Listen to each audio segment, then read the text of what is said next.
our first speakers, John and Amanda, are going to be talking to us about the topic, A Little Quirky and Out of the Box, which I think is a little quirky title anyway in itself.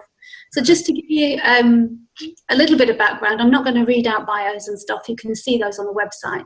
But Amanda O'Shea, also known, aka, as the Love Whisperer. Now, Amanda lives just an hour up the road from me here in Spain, so I know her quite well. And one of the things that stands out to me most about Amanda is her natural talent for bringing people together. And given the title of this session, she can do that in ways that might not seem quite normal to others. Sorry, Amanda. And then secondly, John Countryman. Now, I met John here last year in Spain on a retreat.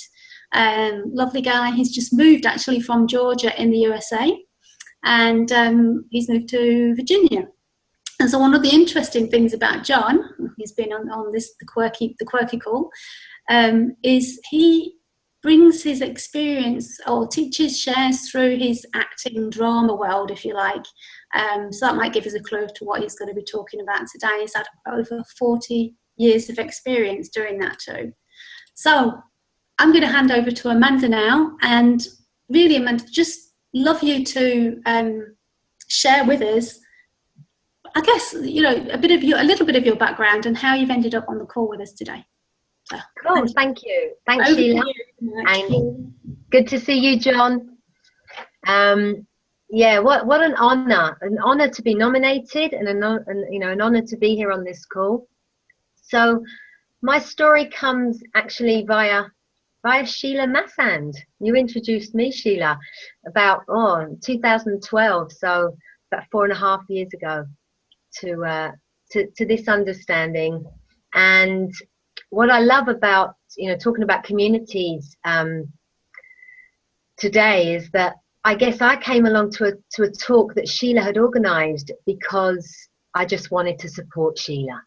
I didn't really know what Sheila was pointing to or talking about. She'd actually brought her and a couple of others had brought Jack Pransky over to Spain to do some trainings, and via one of Sheila's newsletters, I rocked up at one of these talks.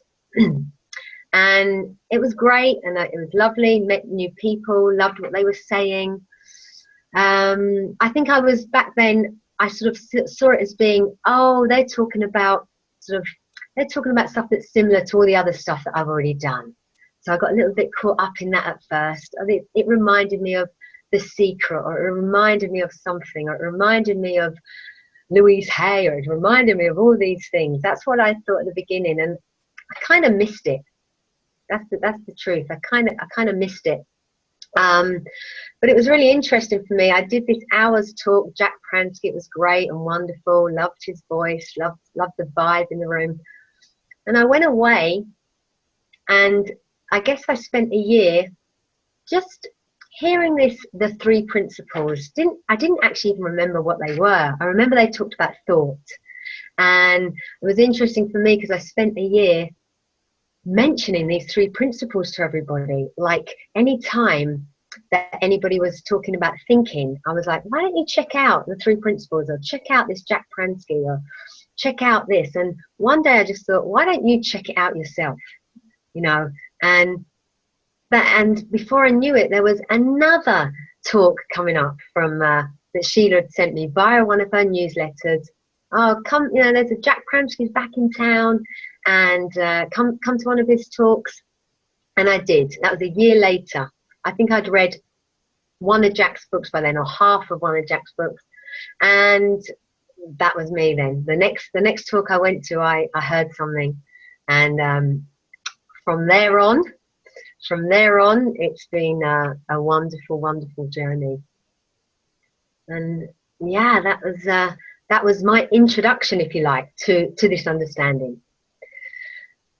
Since then, I've been a very active member of my community. I always have been quite an active member of the sort of holistic community, and it's been a pleasure to gently introduce, or gently just sow a few seeds about what I have really seen to be true, how this understanding has helped me so much in my personal life. I've always been pretty happy. I've always been a character that's naturally been quite positive, but I was kind of exhausted. I was sort of like mentally exhausted, I think, just trying to make everybody else happy. I thought that was my job in life. So I spent a lot of time trying to save people, trying to help people, trying to do all those things that a lot of heart-based sort of therapists do. And it was probably one of the biggest gifts for me to get what I would call peace of mind. Yeah, I think that was probably the first time I'd really experienced peace of mind. And that's a gift. That's a huge, huge gift. Yeah. So I remember one day that I was being invited to I was at a talk, and from doing a talk, somebody heard me speaking. They heard a message that I was, they heard something strong actually from themselves from this little talk that I was doing, and they invited me to be a guest on the radio, a local radio station. So that was great. I accepted that. Wonderful. Went on, was a guest on there, and on there I was talking a little bit about the inside out understanding.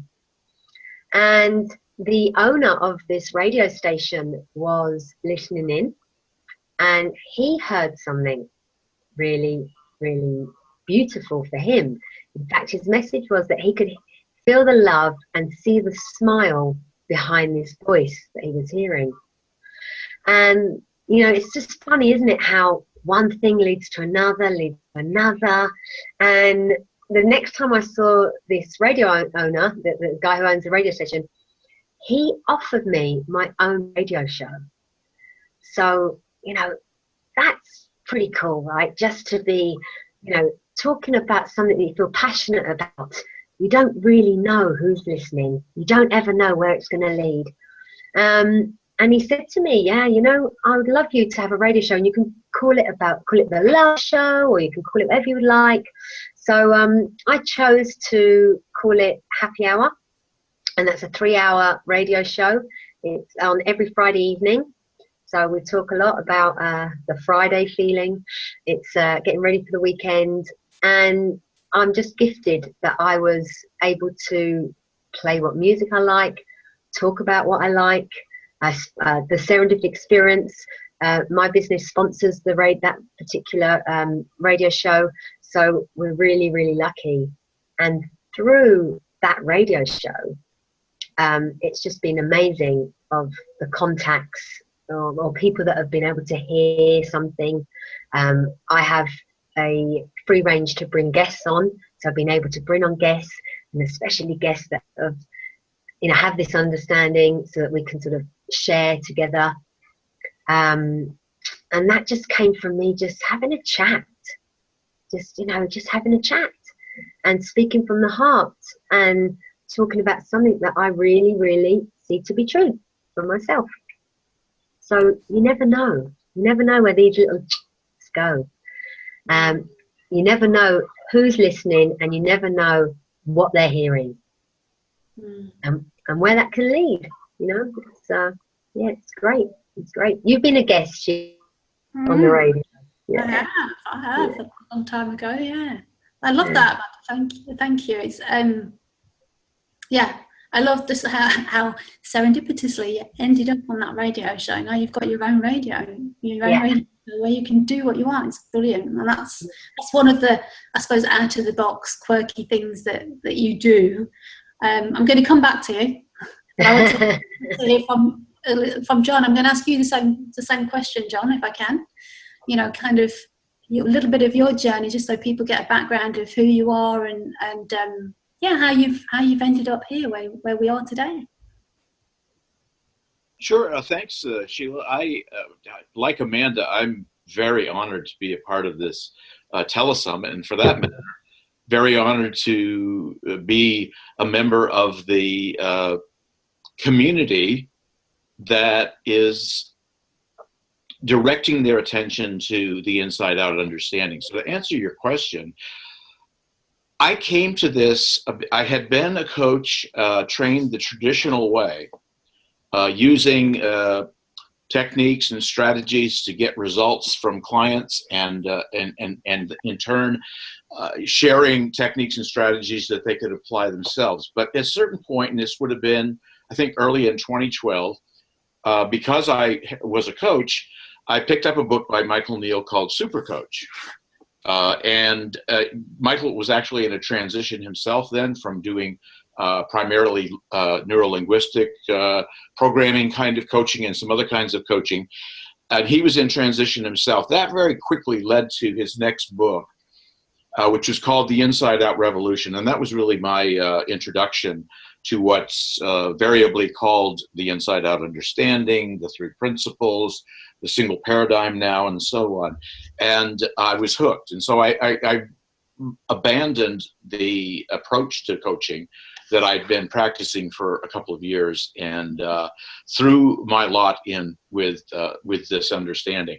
And it seems to me that it's appropriate that Michael was my introduction, and subsequently Michael and I have come to know each other, and we click very well because Michael's a former actor, and that's my background, is in the theater. He uses theatrical examples and metaphors all the time in his work. So naturally, we're going to click on that level as well. So that's kind of what got me started, and the rest is history. I mute myself there quickly. That was quicker than I expected it to be, John. I'm sure. Cool, thank you for sharing that. So I love that you've got that connection with Michael and the acting. I hadn't thought about that. Of course you have. Mm. So, you've both talked to me a little bit about what inspired you to do this work that you're both doing now. So back to you, Amanda. Mm-hmm. We'll bounce backwards and forwards a little bit, I think. So tell us a little bit more about what I can say, because I know you pretty well and I know what you're up to, but share with everybody what other ways, apart from the radio show. And actually, you've got a really cool story about the radio show and how somebody got switched on to this. Yeah, that's true. Actually, just tell you about that. So it's interesting, isn't it, how I remember the character of Amanda is somebody who, when I like something, when I see that something's really helpful, when I believe something to be true, I'm the kind of person who wants to shout it from the rooftops. You know, that's the sort of character. And I remember early on in the sort of any training that I did, it was always sort of pointed out about that might not always be the most helpful way to share this message. That, you know, there's a much more sort of helpful way to just make a connection and come in slowly and wait for permission and all of those things that anybody that's done any training has probably been guided towards. And what I think I did was sort of, I found myself often holding back, like especially when I was sort of quite new to the understanding. It was something that it's not so easy really to talk about without getting sometimes getting your words a little bit frozen, or it's like I felt I had this biggest secret in well-being to share, and sometimes just wasn't able to do it justice, it felt. And so I felt that I held back a little bit. And I remember that it was the first Beaver event that Sheila and a couple of others, the Beaver team, were organising about an hour up the road. And all these amazing people, these amazing speakers were coming from all over the world. And I thought, my goodness, there's this like huge understanding that could be so helpful for everybody. And it's just up the road. People were flying in from Canada and in the States and all over. And I thought, people locally don't even realise what's on their doorstep. So last minute, I guess I had a kind of little panic, like, I've got to tell these guys what's going on. And so I sort of put an ad into the radio station to all the other presenters, like, please give the Beaver event, a big plug. It's only up the road and it'd be amazing. And it was one of the other presenters who was reading it out and thought, oh, that looks interesting. I wonder what that's all about.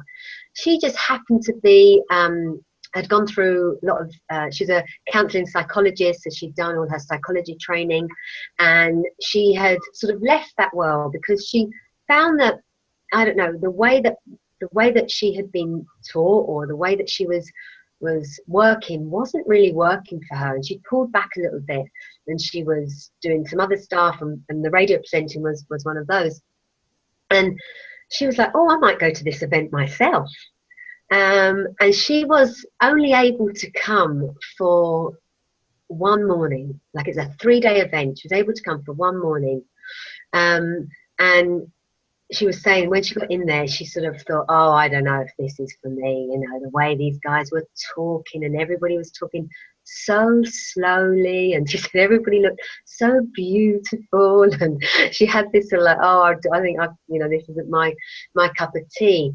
And then there was a speaker on the stage, I think it was Rudy, it was something that Rudy Kennard said, and it just clicked for her. It just clicked in like one sentence. And her name's Claire, and sort of Claire wasn't able to come to anything else that weekend. She was just booked out, but she was in it like that. That was it. That she was, you know, she took a bite of the apple, and that was it. There was no letting go.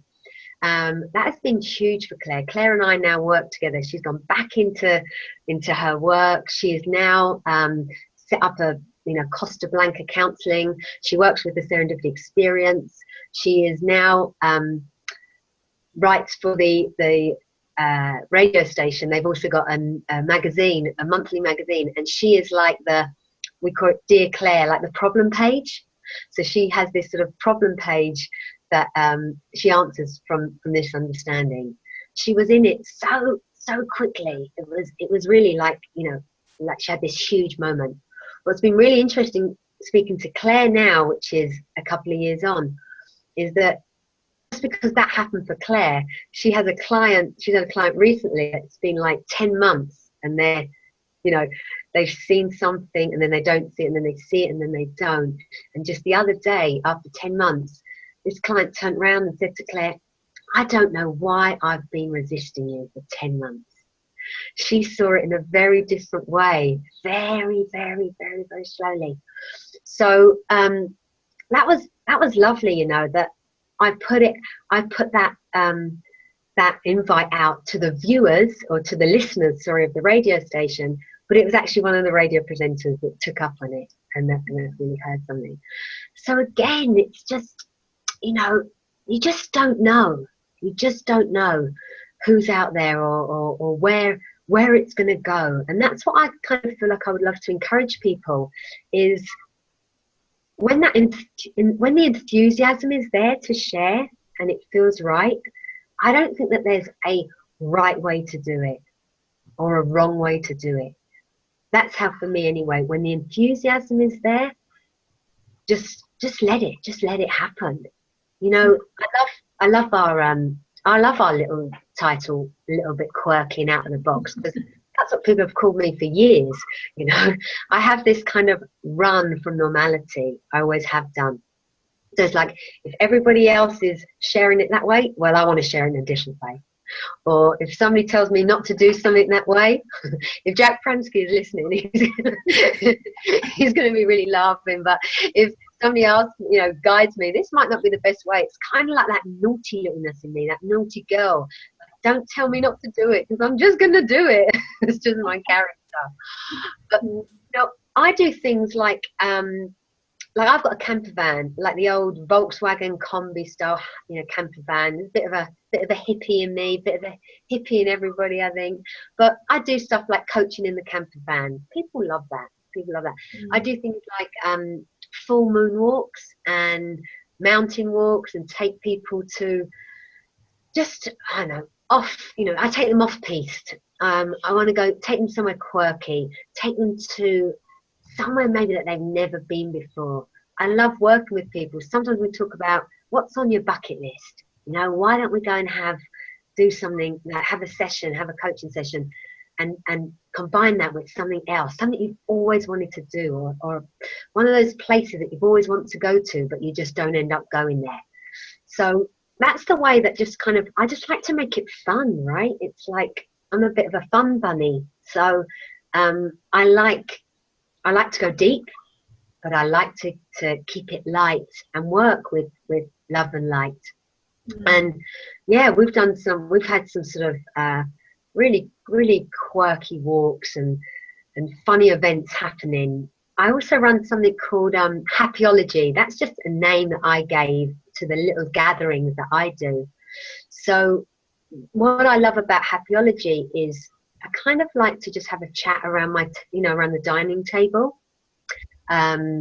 I mean, recently I've had, as I'm saying that, recently I've had a bit of a drama, a bit of a, drama going on. So I don't have that dining table anymore, but I'll just find another dining table, and or I'll find a park bench, or I'll find a picnic table up in the woods. We've done all sorts of things. We have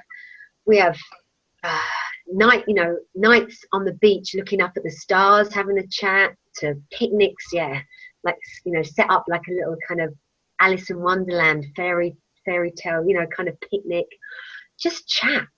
That's the way that I really like to share. I just like to keep it light and keep it just that we're having a chat, a cup of tea and a chat, and maybe a piece of cake. I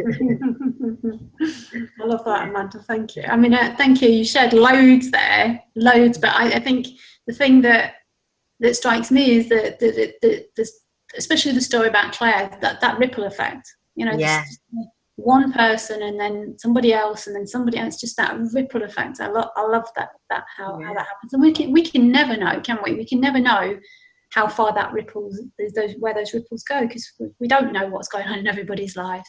Yeah. Thank you for sharing. That's so true, Sheila, about the ripple. There's been many a time where I've done maybe a presentation or been invited to speak or did something recently in the local area, and I came out and I thought, I don't think anything really landed, or I don't think we really got our point across, and it went a bit quiet, and then 10 days later, boom, you get that text, or boom, you get somebody's like, oh, something just dawned on them, or something just popped up for them, or you never know. You never know. We don't know. Yeah. Thank you. Lovely. Keep doing what you're doing. So, John, hogging the airwaves as women. Sorry, John. You know what I meant now? When I'm with Amanda in person, I would have put her hand over her mouth by now. No, I'm just gag. I've got a gag here. Look, I'm ready. I'm just thinking. So, John. Same sort of thing for you. Do you want to just go ahead and let us know what you've been doing? I mean, I know a little bit of background about what you've been doing, and I'm very, very curious, particularly. I know when we've chatted in the past about the improv that you do with people. I think that's fascinating. So yeah, go for it. Share what your quirky, out of the box ways of sharing this wonderful understanding. And I think actually we might need to cover that briefly as well. I don't know if you want to do that, John, because there might be people listening to us who don't really know what we're talking about when we say this inside out understanding, or the principles, or whatever's been said so far. I don't want to assume that everybody here knows what we're talking about. So if you want to just cover that briefly, that would be great. Okay, yes, thank you. And I just wanted to reassure Amanda and Sheila that I could listen to them all day. So no worries as far as hogging the airways. And Amanda and I actually have a couple of things in common. I've done some broadcasting in the past, and will be again, probably starting around December. I'll be back on the airwaves myself. And let me just maybe preface it by saying that what attracted me both to the improvisational theater dimension of theatrical activity and to the inside out understanding was community, which is what this teleseminar is all about. It's what Center for Sustainable Change is all about. It's about community, about building community in so many different ways. And so that was the attraction. Well, what I've done, and maybe just give you a little bit of backstory about how I came to put these two together.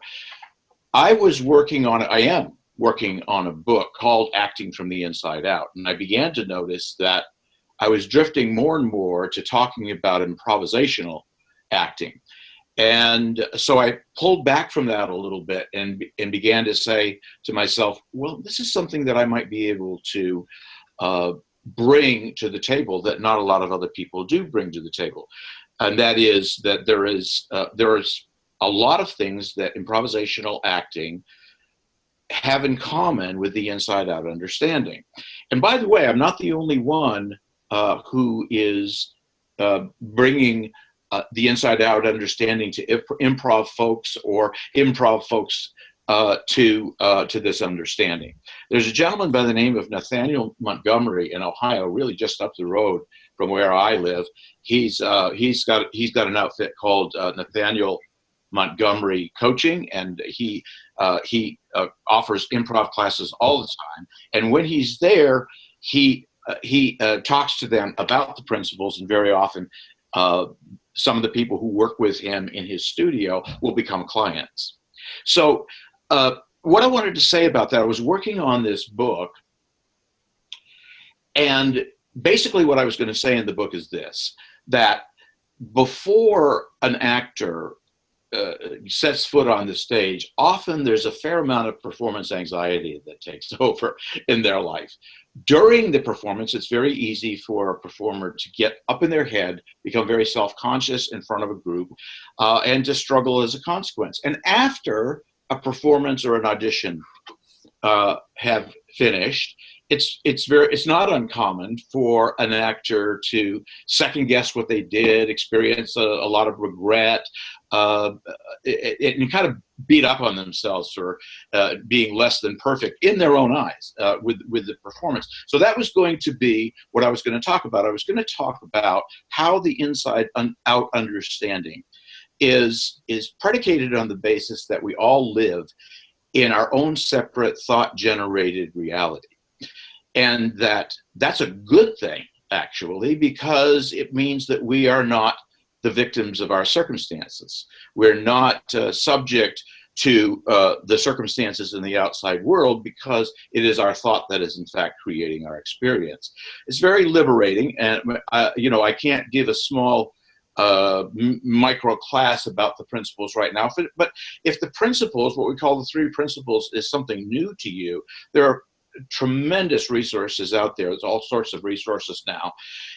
And the principles community, or the outside in understanding community, is growing by leaps and bounds. Both the improv community and the three principles community are global. And so perhaps some of the people who are on the call today are also members of the improv community, if that's what attracted you to this call. So here's what happened as I was writing that book. I had an insight, and it flipped for me to talking about the ways in which this understanding could help actors enter into the performance circumstances with a clear mind, with an empty mind, to let go of their perhaps habitual busy mind filled with all sorts of contaminated thinking and so on, and be free to be fully present and in the moment in the improv. Improv performers are only successful to the degree that they can come to the improvisational acting setting with very little on their mind, and open to the present moment, and open to what's available to them in the moment. And so what I mean by it flipped on me, it went from, hey, this understanding would be of value to improvisational actors, or actors in general, or anyone, not only if they're called upon to perform, but in everyday life, is very, very valuable to them. And what flipped was my sense that it might actually be helpful to share the principles through the medium of improvisational acting, through demonstration. Now, this isn't a technique or a strategy. We kind of eschew techniques and strategies in our community, but it is a way of demonstrating with seasoned professional improvisers that they can really be fully present in a scene and not bring a lot of mental baggage into the scene with them. And so what I've done is I've done some demonstrations for people who are interested in the 3 principles to show them at work in the improvisational acting domain. And so I've kind of gone from saying, hey, the inside out understanding can help actors get out of their own way. I'm now able to say, well, here's improvisational acting, and here's a demonstration of how it can. Because if you ask an actor who's doing improv theater, how did they decide to do something in the course of an improvised scene? How did they come up with things? And much of the time, if they're seasoned performers, they'll say, I don't have a clue. I don't have any idea where that came from. It just came to me. And that's the beauty of this understanding. It's that we have everything we need. We have tremendous resources.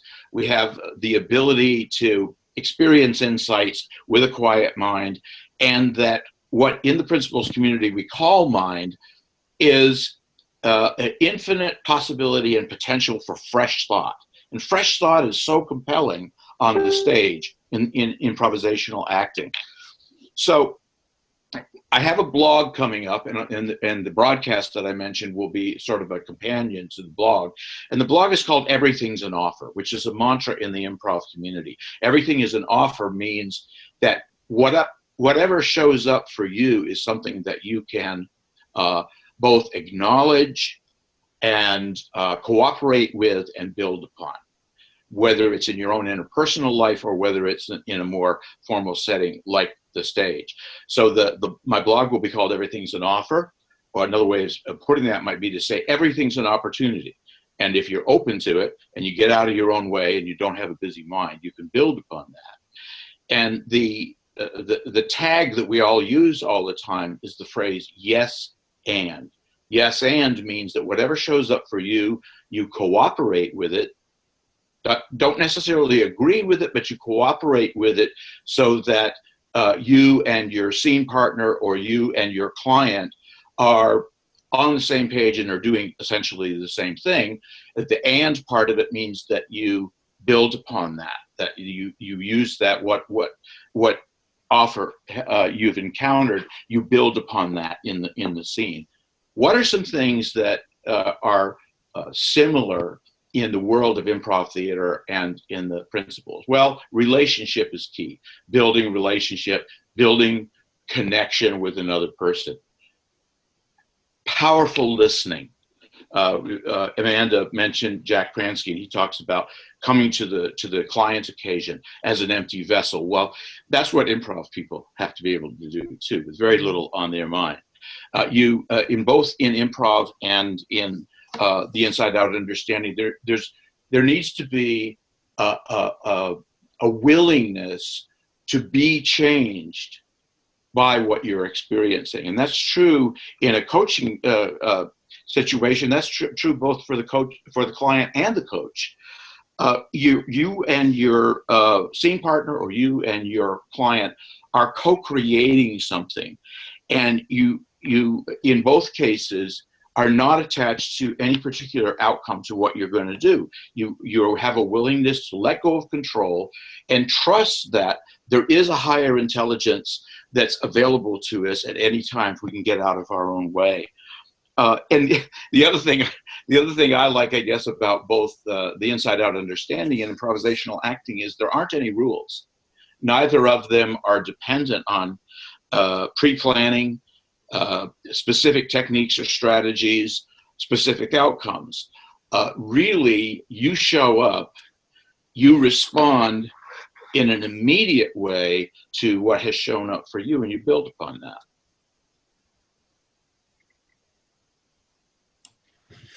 Cool, John. Thank you. Oh, God, caught me off guard again. I keep muting myself. That's you know, you've shared so much, and I love that you're writing a book about it. It's really, really, really cool. Listen, we've had we've had some questions come in. Right.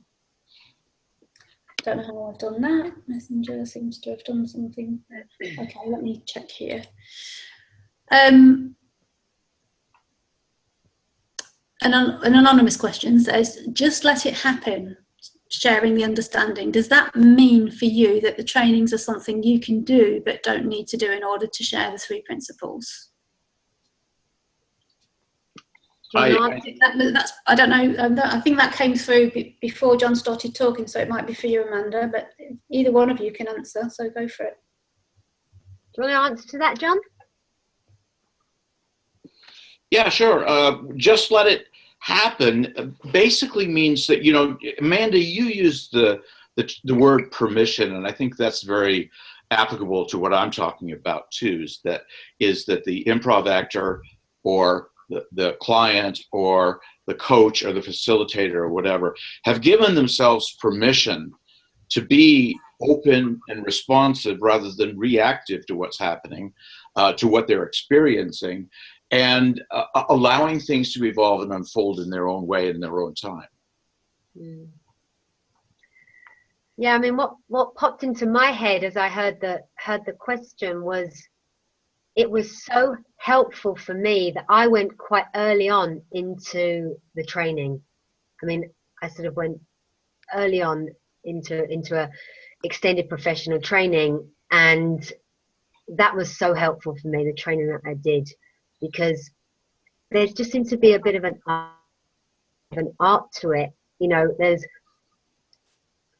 what I found, you know, when I was sharing what I heard, when you're only ever talking about sharing from your own experience that you really, really see to be true, that's really, really helpful. Really helpful. So this is what I've seen, is that the more training that the deeper my own personal understanding got from that place, sharing the nature of the principles just naturally occurred. You know, as that's how it happened. When I tried to, I remember trying and share a bit, I used to get myself in a bit of a tear, really, because you know, it was, people get very challenged. You know, you're sort of talking about something that's about life, the way our experience of life comes from, that's maybe not quite how most of the people think it works. And that can be quite challenging. And I think as you can only share from where you're at. I mean, you know, that's it. So, and that you know, there's the tiniest glimpse of this, and we see the tiniest glimpse of this to be true. That is enough to really help. It's really helpful. And it's a deeper. Does that make sense? It's like the deeper I see it, the easier it is to share. And that happening, just letting it happens more naturally. No, it makes perfect sense to me. It makes perfect sense, and maybe the person who asked the question can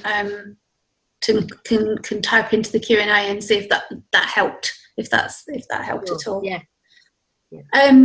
We also have somebody called Sherry. I was going to say a lady, and I'm assuming because I've heard that before. Sherry Gillings has raised her hand and would like to ask a question. So Charlotte, if you can unmute her, and she can ask her question directly to both of you. Great. Your internet connection's going down, Amanda. It's telling me now. Hi, Sherry. Hi. Who do you have a question for? It can either of you, really. It's really just about how we kind of move some of the principles into I really do want to say a community context. So possibly places like some inner city areas. So one of my concerns, right, is that I see a lot of violence between young people today, and my belief is that because they're telling themselves outside-in stories, they're acting on the outside-in story, they're acting on that belief. And I'm kind of curious about what would it be like to kind of drop some 3P type stuff in an estate, you know, in some, you know, in Tottenham or Peckham or somewhere, just where, you know, not with no big drama or big fanfare, but actually just to go in and kind of sow some seeds. So I'm just curious about whether either of the folks speaking have got experience of that kind of thing. I can respond to that, and thank you for the question. It's a great question. improvisation is used across a spectrum of activities that come under the category of applied theater. And by applied theater is meant theater that is done not primarily for commercial reasons or for entertainment or even with an audience, but bringing theater into communities in a way that will serve them in whatever it is that they're struggling with. And improvisation is used in almost all applied theater categories. And so, for example, you referenced some places in England. It could be anywhere. One kind of applied theater is called developmental theater. And by developmental theater, you could be talking about personal development, you could be talking about community development, society development, global development, really. And it going in as somebody who, or a team of people going in and doing developmental applied theater using improvisation can have a profound impact. And that is happening. That is happening globally. And so, yeah. And I think that a lot of us who work with this, this understanding, that's one of the things that we want to do. We want to, you know, we know that we're not, and none of us individually are going to change the world, but that if we change some little corner of the world through that kind of thing, that it can make a profound difference. Yeah, yeah, that's really helpful. Yeah, it's great. Yeah, can I add to that? I'd love to just to add to that, Jerry. Thank you, and I love the idea as well of really kind of being out there on, you know, on the streets, and what I see is like really meeting people where they're at.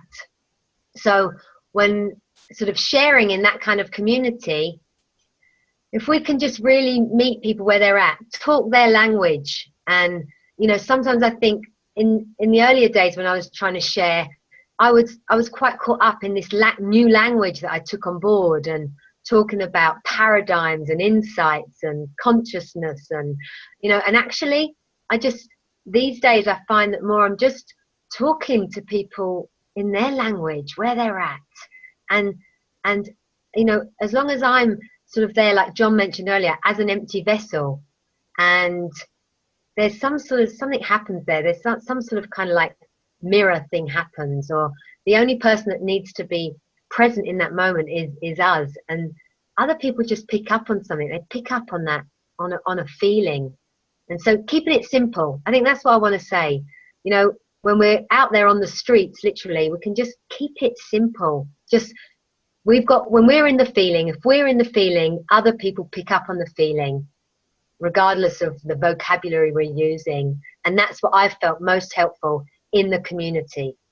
So I don't know, hope that's helpful. Great, thank you. Thanks, Sherry, for your question. That's really, really cool. Thank you.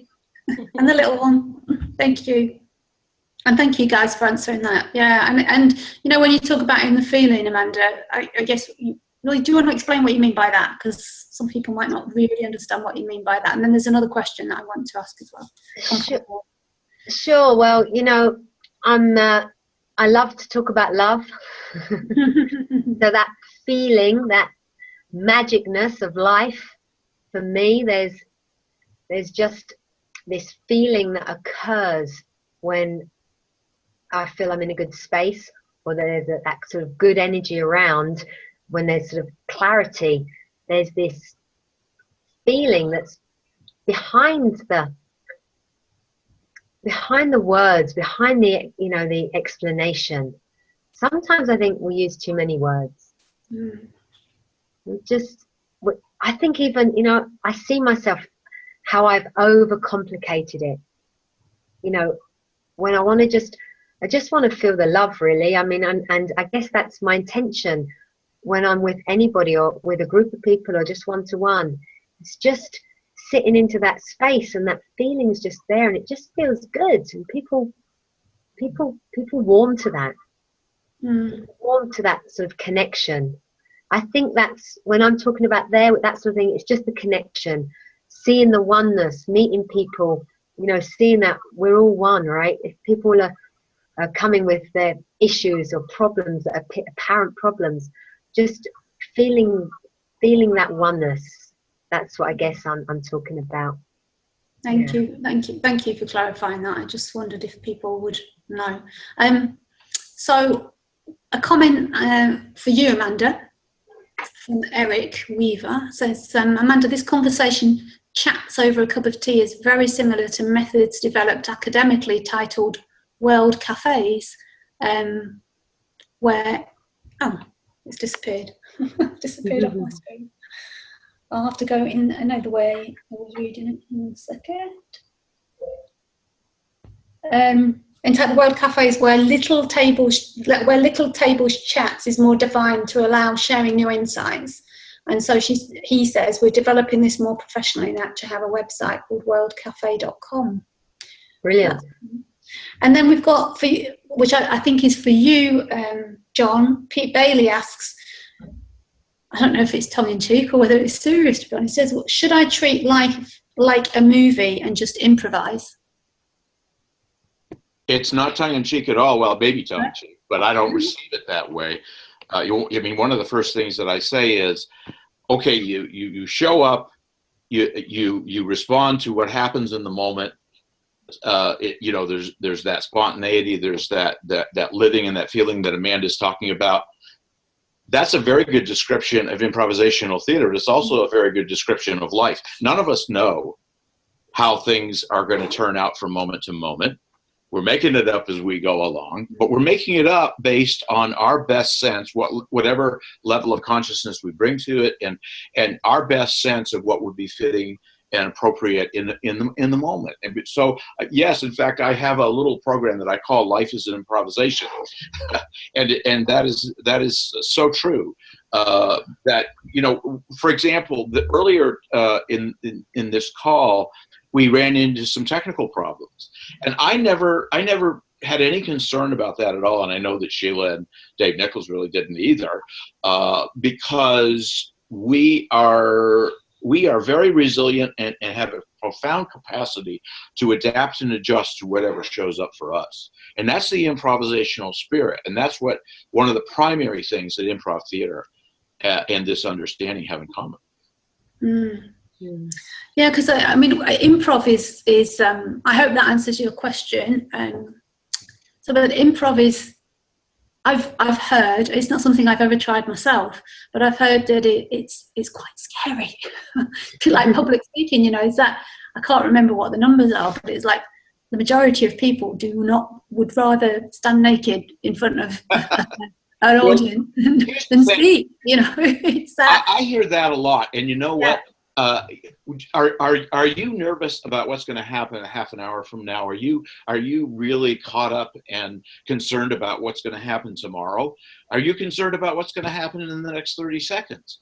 It isn't any different in life than it is on the improv stage. So there's absolutely no reason to be frightened, for one thing, which doesn't mean that you should feel like, well, there's something wrong with me if I'm scared of getting in front of a group of people, although not all the improv works that way. But all you have to do is reflect on the fact that that's what you're doing moment by moment in your own life. And if you're comfortable with that, and if as Amanda is saying, that the default setting for human beings is love, is a sense of security that and it sounds like a contradiction, but there's a sense of security in knowing that we're not in control. It's something higher and far more profound than we could ever imagine is kind of running the show. We're not running the show, and in a lot of ways that takes the onus off of us. If that's there for us in life and in the improv stage, we have nothing to be frightened of. Did you want to add something there, Amanda? Can hear you. I just that whole, when we don't have any fear of experience, I think that is something that's always served me well my whole life. I've never really had fear. I've never had fear of experience. Seeing experience as a gift, seeing all experiences as a gift, the good, the bad, and the ugly. Seeing it for what it is, has enabled me to really kind of go through all of life's ups and downs and the whole, you know, full contact sport. You know, it's all of it. All of it is something to be experienced, and yeah, it's helpful to see that. It's just really helpful.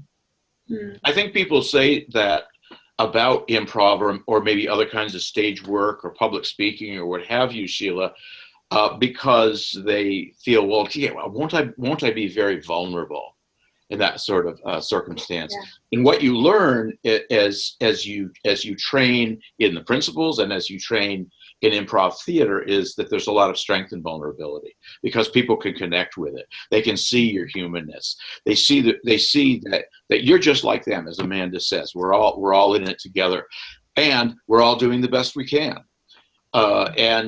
So the ability to be able to look at an audience, and you know, hypothetically, there's 900 people tuning into this telesummit. If I was devoting all of my attention to, oh gosh, there's all these people watching, you know, I have this suddenly I have this image of eyes all around me. If I got hung up on that, I'd be paralyzed. I wouldn't be able to do much of anything. To me, I see it. That's actually very exciting because it means there's a greater opportunity for me to connect with people. And as Amanda says, share what I know at this stage of my journey. You know, I'm comforted by the fact that someone like George Pransky can say to me, John, I've been doing this for over 40 years and I've just scratched the surface. I'm just scratching the surface as what's available to me as a human being when I'm living in this understanding. And that's pretty awesome. Do you know, I'm curious, John, when you say that about so Amanda talked about she's not been afraid of her experience, and I don't think that's a common experience. I think she's very blessed that she's not been afraid of her experience, because you know my experience of life is that I have, and most people that I speak to have. And I'm curious from the improv point of view. I mentioned that people, you know, it's a scary thing to do. How do you? I'm just curious about the how do you go about that? And I think this will be the last question, looking at the time.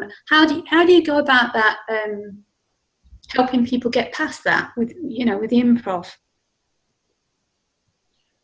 Well, fear is experienced as a feeling. I mean, it's an entire psychological event that you're experiencing. If you know from your encounter with the principles that feelings just simply are, because we're human beings, we experience feelings. There's nothing right or wrong about feelings. We tend in society to get very hung up on whether we're having a quote positive feeling or a negative feeling. Michael Neal likes to say there's no solution to a feeling. Feelings just are, and if we know that, and we are able to say, well, I'm experiencing some fear right now, okay, and just go about our business rather than saying, oh no, high alert, I'm experiencing some fear. What does that mean? What do I have to do? And you used the phrase how to. There's no how to feelings. They are. One of the things that gets us in trouble is trying to control, manage, analyze our feelings and so on, rather than one of the participants today said, just let it happen.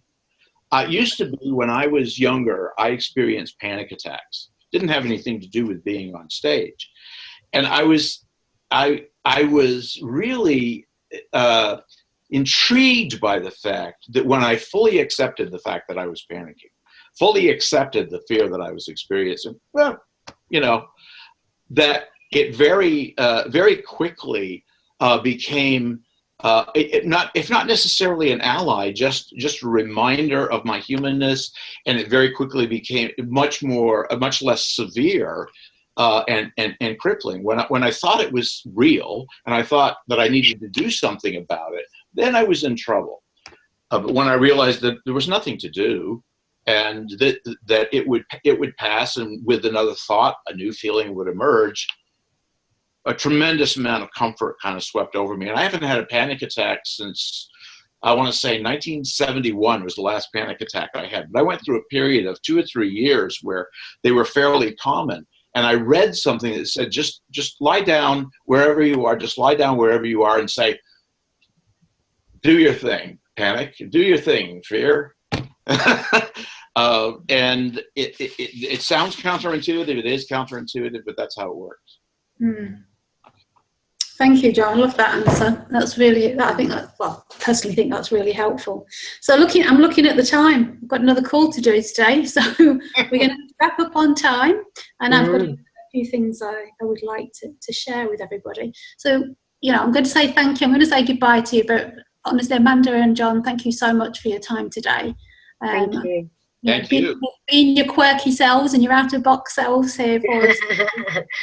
Thanks. It's been a pleasure speaking to both of you as always.